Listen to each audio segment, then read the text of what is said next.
Assalamualaikum warahmatullahi wabarakatuh. Saya Asrul Fitriah, mahasiswi program studi pendidikan seni pertunjukan Universitas PGRI Palembang.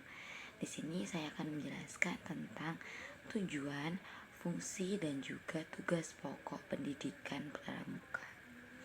Baiklah, sebelum ke materi, kita harus paham terlebih dahulu apa itu tujuan, fungsi, dan tugas pokok itu sendiri.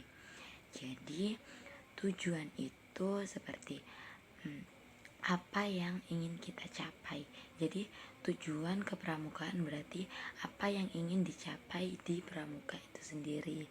Sedangkan fungsi dan tugas pokok itu hampir sama, dimana itu tuh kayak kegunaannya gitu. Kalau tugas pokok lebih ke memfokuskan apa sih tugas pokoknya dari pramuka itu sendiri. Baiklah, kita akan sama-sama memahami apa itu tujuan, fungsi, dan tugas pokok pendidikan kepramukaan.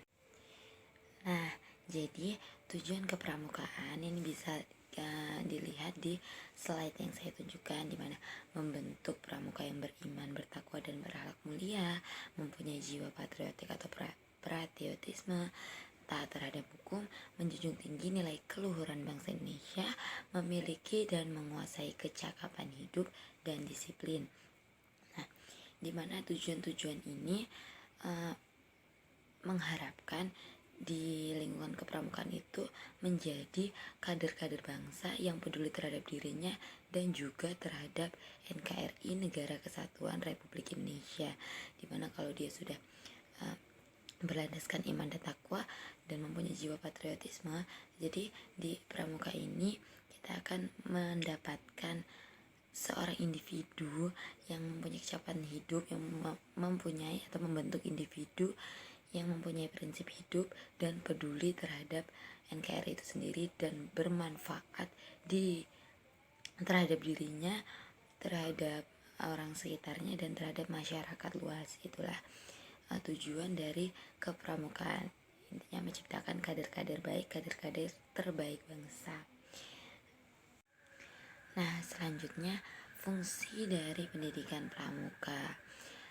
Pendidikan pramuka itu berfungsi atau kegunaannya itu untuk penyelenggara pendidikan non formal di luar sekolah dan di luar lingkungan keluarga, dan juga sebagai wadah pembinaan dan pengembangan kaum muda dengan menerapkan prinsip-prinsip dasar kepramukaan dan metode kepramukaan, serta berlandaskan sistem AMONG berdasarkan ADRT Gerakan Pramuka Pasal 5. Dan gerakan pramuka ini berfungsi sebagai wadah untuk mencapai tujuan itu tadi.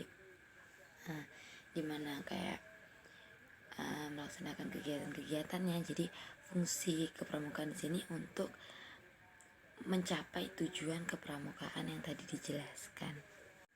Nah, di kepramukaan itu ada yang namanya kepanduan, dan kepanduan itu juga memiliki fungsi. Di sini saya cantumkan 3. Yang pertama, merupakan kegiatan yang menarik yang mengandung pendidikan bagi anak-anak, remaja, dan pemuda.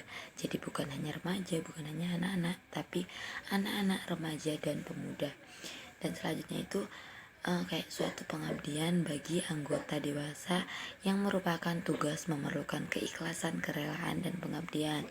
Selanjutnya, sebagai alat bagi masyarakat, negara, atau organisasi untuk memenuhi kebutuhan masyarakat. Alat bagi organisasi atau negara untuk mencapai tujuannya. Nah, untuk tugas pokoknya itu hampir sama dengan fungsi tadi, menyelenggarakan pendidikan kepramukaan bagi anak pemuda Indonesia untuk menuju ke tujuan gerakan pramuka, sehingga dapat membentuk tenaga kader pembangunan yang berjiwa Pancasila dan sanggup serta mampu menyelenggarakan pembangunan masyarakat, bangsa, dan negara dalam melaksanakan pendidikan kepramukaan tersebut, di mana gerakan pramuka ini selalu memperhatikan keadaan, kemampuan, kebutuhan, dan minat peserta didiknya. Gerakan pramuka berkewajiban melaksanakan Eka Prasetya Pancakarsa karena kepramukaan bersifat nasional. Maka gerak dan kegiatan gerakan pramuka disesuaikan juga dengan kepentingan nasional. Itulah tugas pokoknya tadi, masih berlandaskan di NKRI Negara Kesatuan Republik Indonesia. Itulah tadi penjelasan dari saya tentang tujuan, fungsi, dan tugas pokok kepramukaan. Mungkin itu saja yang bisa saya sampaikan di video kali ini. Terima kasih untuk yang sudah mendengarkan sampai akhir. Bila ada kesalahan saya minta maaf. Wabillahi taufiq wal hidayah. Wassalamualaikum warahmatullahi wabarakatuh. Salam pramuka.